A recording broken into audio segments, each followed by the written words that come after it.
Man's first invention, often called his greatest, was the wheel.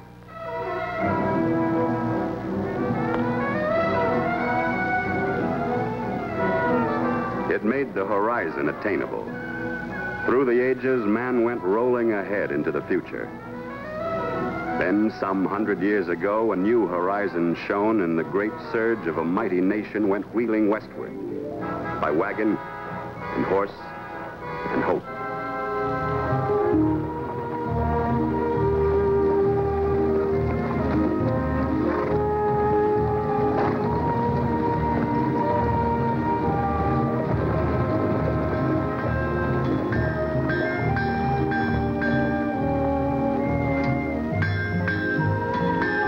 Two brothers began forging a future they thought only their own, never dreaming that in the century to come, their names would be listed high among the makers of America. Well, looks like you had plenty of practice doing that. In my father's shop. He's a hard man to please. So am I. Got your own shop now, huh? Yeah, me and Henry. Matter of fact, you're our first customer. First one. Well, maybe I'll bring you good luck. We'll need it. The shop tools and all cost $68. Oh, well, now that doesn't sound like a lot of money. It is when it's all you got in the world. You all finished? Yes, sir. How much you gonna charge me? Well, I don't know. Would 25 cents be too much? Well, it ain't too little. But I reckon it ain't too much either. Good luck to you. Our first customer, Henry. Clem, we're in business. You won't be in business long if you leave your tools on the ground.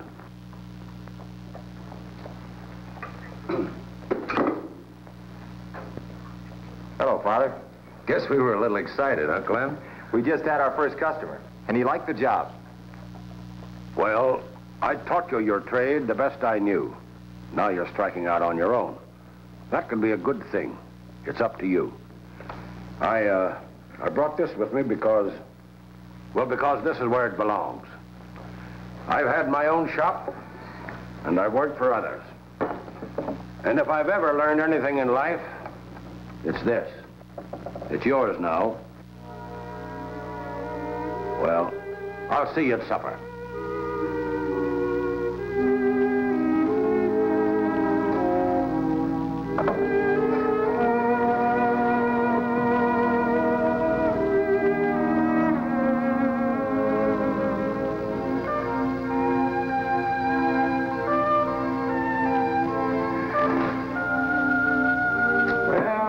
Trap's on its last legs. I should get a new one.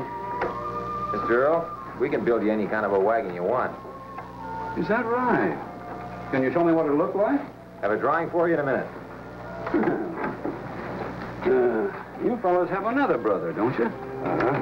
Besides Clem and me, there are 3 other boys. Is that right? I only know the young one, Jacob, isn't it? Uh-huh. And there's John and Peter. Where are they? Peter's selling general merchandise over in Goshen. And John, he's getting ready to take off for California. Dig for gold. A place called Hangtown. And you two set up shop here? Uh-huh. Where's your farm, Mr. Earl? Oh, west, about 3 miles from here. How many acres? Quarter section. Quarter section. You wouldn't be hankering after some acreage of your own, would you? Might be. Plenty of good farmland around here. As a matter of fact, there's a nice piece of land just a few miles outside of town. Here it is, Mr. Earl. Straight sides around, seasoned wood, iron hinges, hickory spokes, and all the best work. Yeah. How much?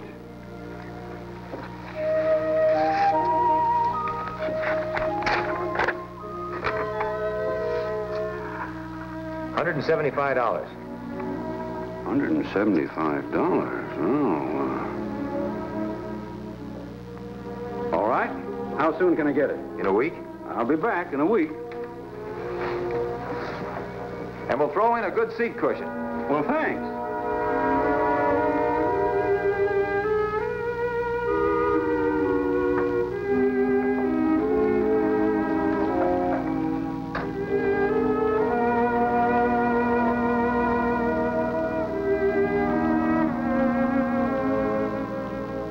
As pledged, 7 days later, the wagon was ready. The first vehicle to bear the name that would in time identify millions more. A nation on the move rolled past. Westward were rich valleys waiting for man to bring wheat seed, corn kernel, apple pip, a plow and a prayer. And beyond that, California, its newborn towns booming with the fever of the gold hunt.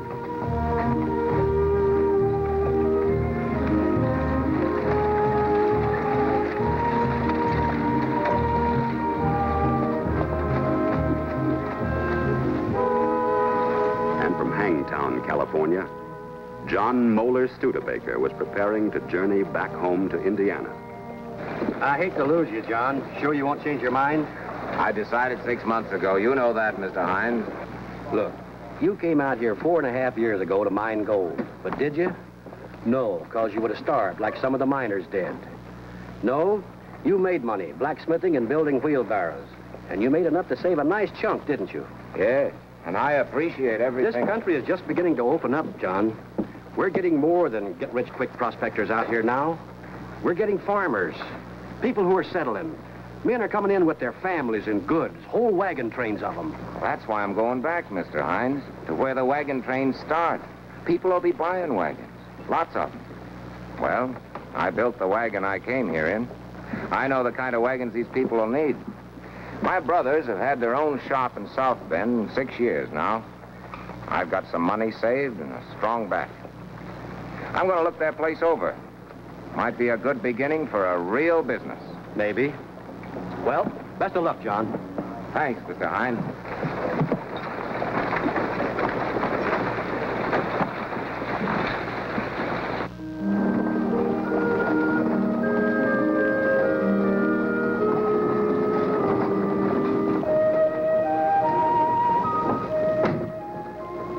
So John M. Studebaker returned home. Returned to find two of his brothers, Henry and Clem, in a growing wagon-making business. You told us last night you wanted to see the shop, John. This is it. Mm-hmm.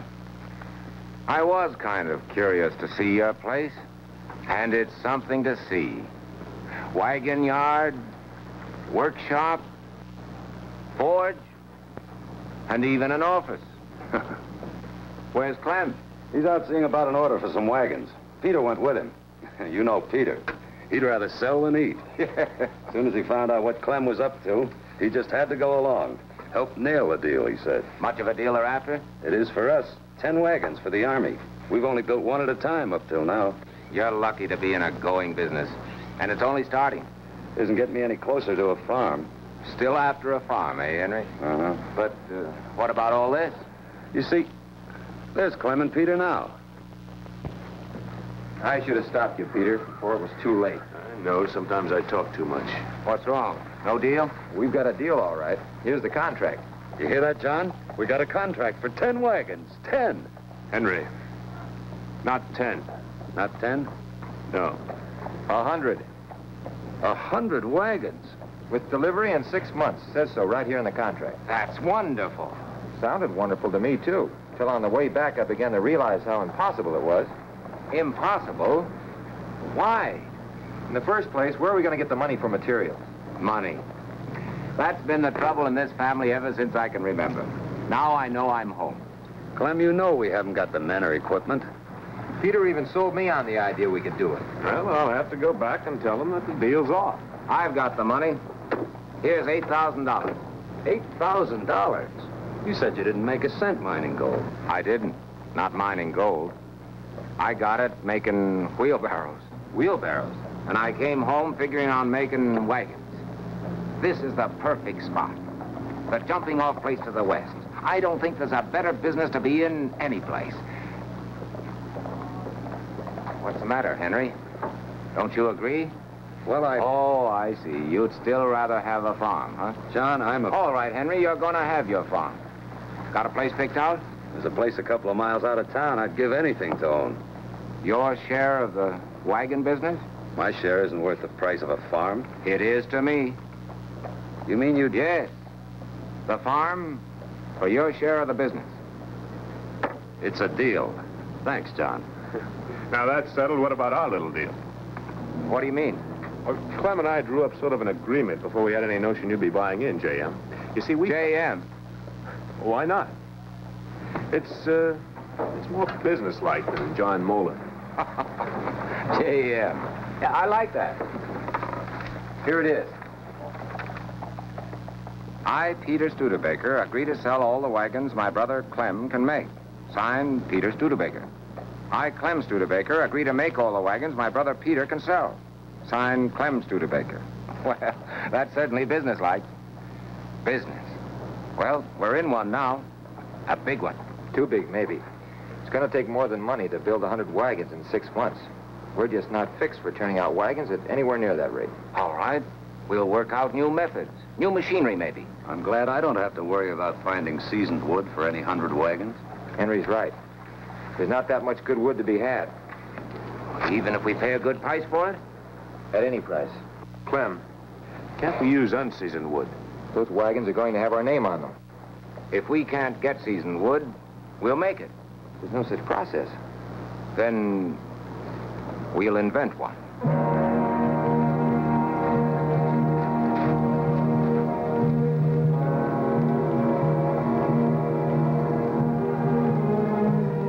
And they did invent one. The 100 wagons were turned out in half the agreed-upon time. Under similar canvas-top wagons, settlers went riding out into the wilderness. While the West expanded, the older states to the east were split by strife. Now the brothers were called upon to supply various types of military vehicles. Then the peace and further expansion. The West was settled by the gun, the axe, the plow, and the Studebaker wagon. Many of them purchased from Peter at his new depot in St. Joseph, Missouri. The year 1874, destined to become memorable in the company's history for more than one reason. Clem, John, and Peter, now joined by their brother Jacob, felt that a family celebration was in order. Finest carriage you've ever ridden in. One of ours. One of ours, certainly. From the gaiety apparent in this household, I suspect my announcement is no longer a surprise. Nevertheless, it pleases me to be able to tell you that for the first time, our annual sales have passed the $1 million mark. Yippee! Well, the past has been kind to us. May we all be worthy of what the future has to offer. What's the matter, Peter? You're not disappointed with our sales, are you?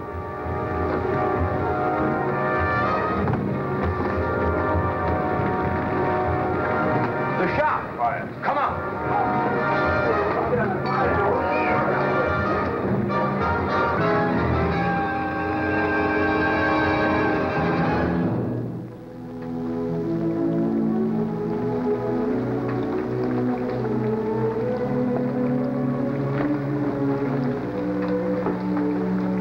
Future now.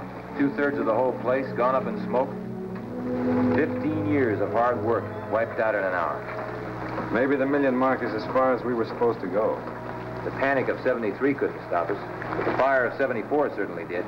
The railroad's opening up these new areas. I said there'd be a greater demand for wagons than ever before. Now, somebody else will be making those wagons now. Not us. I thought you might want to keep this. Oh. Thanks, Joe.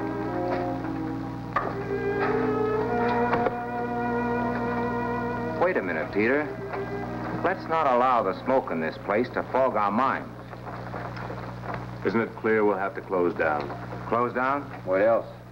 If we close down, can you go through the streets of South Bend and face all the people that depend on this plant for a livelihood? J.M., we can't blame this tragedy on ourselves. Maybe not. We can shut down. The plan at leisure. Yeah. But what about our men? Most of them have never worked for anyone but us.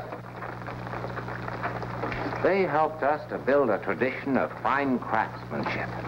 We had sons working at benches beside their fathers, learning the right way to make wagons and carriages, taking pride in their work. They'll hand that skill and pride in work well done down to their children. If we let them down, if we let down the customers and dealers who count on us for wagons, then we are to blame. What can we do? Stay in business, that's what. There's a train leaving for Chicago in exactly 38 minutes. And you're going to take it, Peter. Chicago? Whatever for? To raise the money that'll put us back into operation. Raise money? On what, J.M.? What can I possibly sell the banks? What you've always sold. Faith in anything that Studebaker puts on wheels. All right. I can try. Good. Clem, Jacob, we're going to take inventory. We've got to have a report ready by morning on what can be salvaged. I'll start in the shop. I'll take stock of the lumber. As soon as we find out what we've got left, we'll telegraph the figures to you in Chicago. And you can tell them in Chicago that we're going to build better than before and bigger.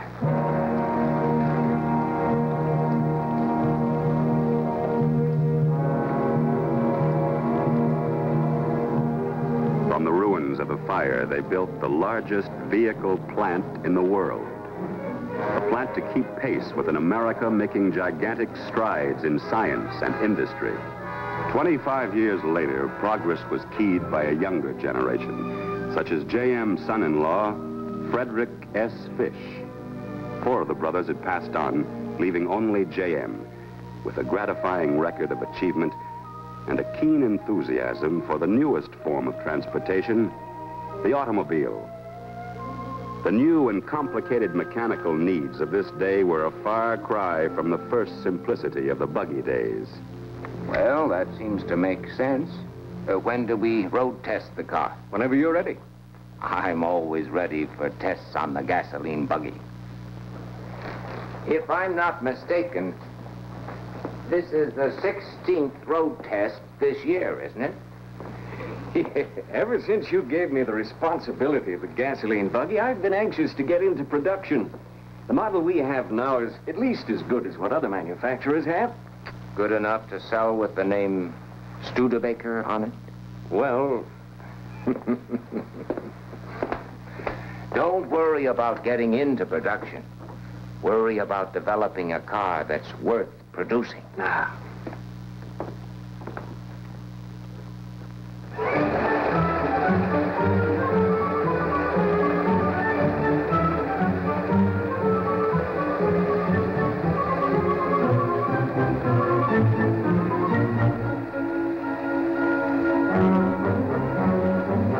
We're going 8 miles an hour.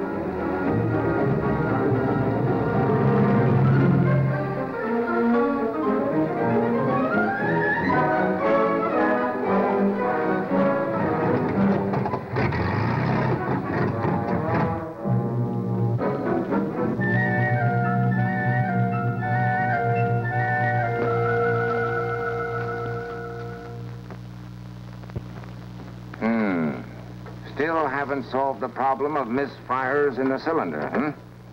Why can't we get a good spark? Only used 4 spark plugs in a 2-hour ride. Can't expect people to travel around with pockets full of spark plugs. Well, I'll get it back to the shop. Have the engineers go to work on it again. All right. Let me know when you're ready for another test. Yes, sir.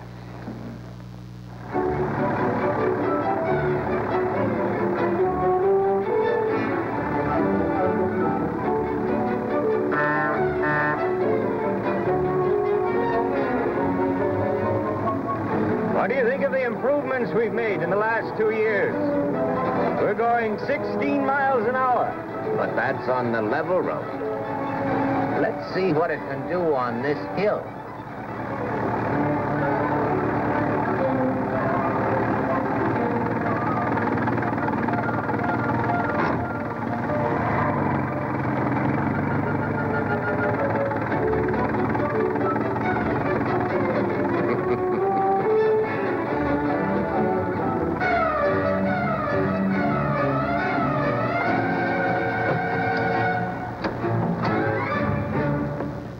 think? It's good. Good. It's a marvel. Now, let's not get over-enthusiastic. This is just a beginning. Then you do think we're ready? It's been worth the 7 years of development. I think the time has come for us to go into the manufacture of gasoline automobiles. Take me back to the plant. We've got some figuring to do. Yes, sir. Just one more thing, Fred. I know we'll have to go outside to get some of the parts right now. But eventually, I'd like to see us make the whole car right here in South Bend. This business was built by turning out wagons that way. You see, you didn't start here, Fred. You weren't brought up in the wagon business. But I can remember when South Bend was a village.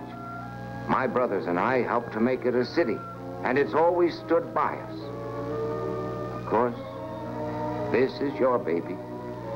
This car. I wish it were mine, but I'm a wagon man. My day's behind me. This is for young men. So, you're the one who'll have to say how and where our cars will be built. I understand, Jim. We'll make the parts, too, just as soon as we can. And Studebaker cars will be made right here. That's a promise. That was the beginning. The wave of enthusiasm for the new gasoline buggy mounted tremendously till World War I, when Studebaker, under the leadership of A.R. Erskine, was one of the first to convert to military production.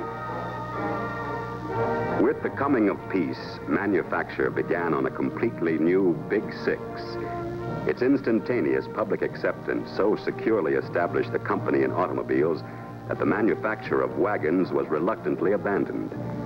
Studebaker alone, among 5,000 wagon makers, accomplished the transition from horse-drawn to motor-powered vehicles. This unbroken advance was endangered by the crash of 1929 and the ensuing depression. Then, with Paul G. Hoffman in charge of sales and Harold S. Vance in charge of production, the company emerged from the threat of disaster intact, without loss of identity or sacrifice of its founders' principles. The board of directors was constantly moving forward to meet the challenge of new times. Gentlemen, I'm sure that we all want to do what is best for the company, even though we do disagree over what that is. But the main question is, do we want to make this car, don't we? Do we want to enter the low-price field, or don't we? Mr. Vance? Yes, Bob? I don't think we should break with the tradition of this company, which is to give quality. That's the policy on which this company has grown. Why should we suddenly try something new? I think we'd wreck the record and the company. As Harold said before, Bob, a low-price car doesn't have to mean a low-quality car. If that were the alternative, I think we'd all agree with you. But this is a quality car. A quality car designed to meet today's demand in size and price. But why plunge into competition? The stiffest kind of competition in a field that's not our own. Why not stick to what we know? Bob, in business like in anything else, you can't stand still. You either move ahead or fall behind. Studebaker brothers knew that. They knew that when they made the Easer buggy. Let me tell you how this buggy got its name. It seems that at a horse auction, Peter Studebaker overheard a dealer with 6 or 8 horses trying to sell one of them to a farmer. Well, he was bragging about past performances. This horse was a winner of many blue ribbons. That horse was first in a hauling contest. Another was leader in an endurance contest. But this was all past performance. So the farmer turned away in disgust. Has-beens, he snorted. Wuzzers. I don't want a wuzzer, I want an Iser. The Iser buggy became famous throughout the world. The brothers promised a good wagon. They gave more than they promised. A better wagon. They were champions. Whatever they made was a champion. If we can make this car a champion... Harold, you've just named the new car.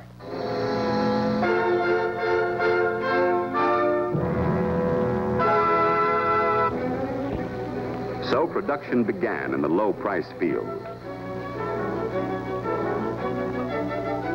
With the champion and instant success, Studebaker resumed leadership in the progress of transportation. World War II, and the company suspended the production of civilian cars and dedicated its assembly lines to the armament program. Trucks, light track vehicles, heavy bomber airplane motors. Conversion to peacetime production brought an even better champion, a car of revolutionary new design for the post-war world. Today, Studebaker's newest models continue to justify its eminence in the forefront of American progress.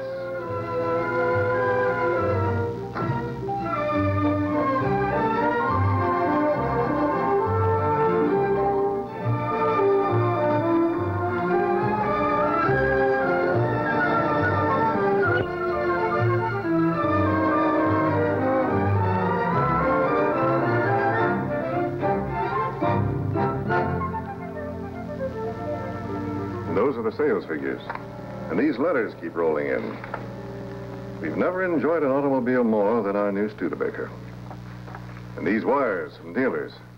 So I guess we have a right to be proud of our newest car. Congratulations, gentlemen. Mr. Vance, I don't think a better car can be built. The new one is the absolute ultimate in design, in craftsmanship, in quality. The ultimate for now. Studebaker built each one of these to serve long and well. And each one of these was the best for its time. We've made progress during the years that have passed. And the years will bring radical new developments in transportation, involving new problems, new challenges, new opportunities. The story of this company is very much like the story of America, always pushing forward to new frontiers. Our past is romantic and full of achievement, but there is a future more challenging than the past. This company has seen many changes, but there's one thing that hasn't changed. The basic policy that has provided the inspiration for Studebaker's first 100 years of progress.